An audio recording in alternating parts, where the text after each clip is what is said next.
So the funny thing about that story is I actually landed down in a urban area, a city that would be considered much larger than anything that existed in the US and probably around the world.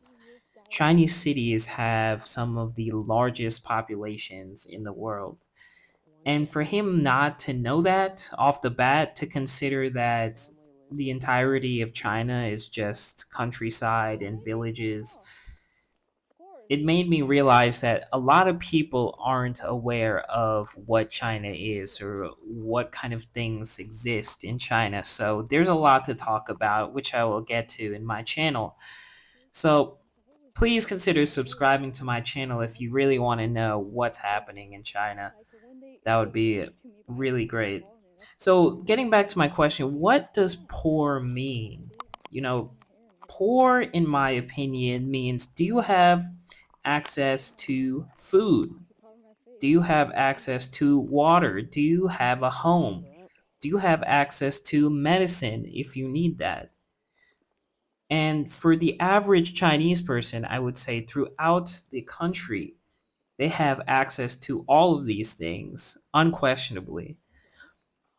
There are a couple of different reasons for this. One of them is that people are very unapologetic about the things that they should be given to by their government, They expect these things to be given from their government or at least easy access to these basic essentials of life.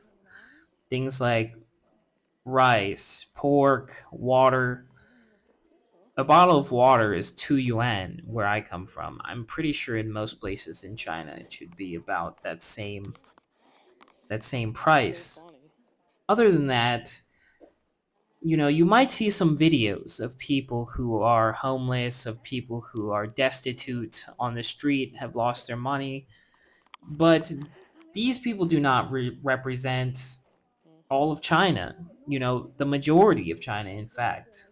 I could say the same thing about videos that I've seen in the US of people, in homeless encampments in some cities, who aren't even looking for a way to support themselves necessarily, who are addicted to drugs. So, what I call into question, what does poor mean, really? If they have access to these basic essential things, then I don't see China as poor. In fact, I don't see China as poor at all because I've had no problem living here for the last couple of years. The next point I want to bring up is the affordability in cities. So, generally, cities have higher costs of living, and I think most people know this.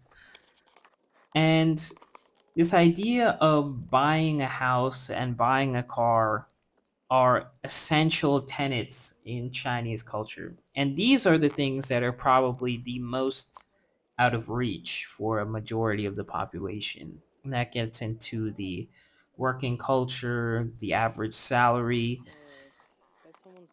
and the family structure. But pretty much affordability in cities is still affordable for people that have good paying jobs, but can't necessarily buy a house. Look at this cute dog that we just found on the street. It's so cute.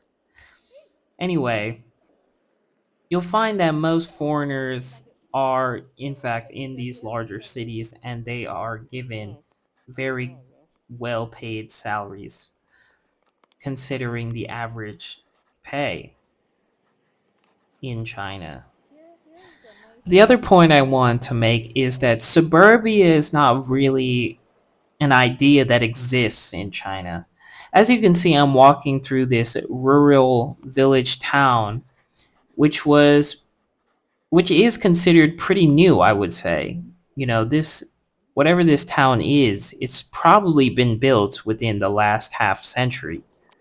As you can see, the buildings are new and there are facilities around. Well, I wouldn't consider them new, but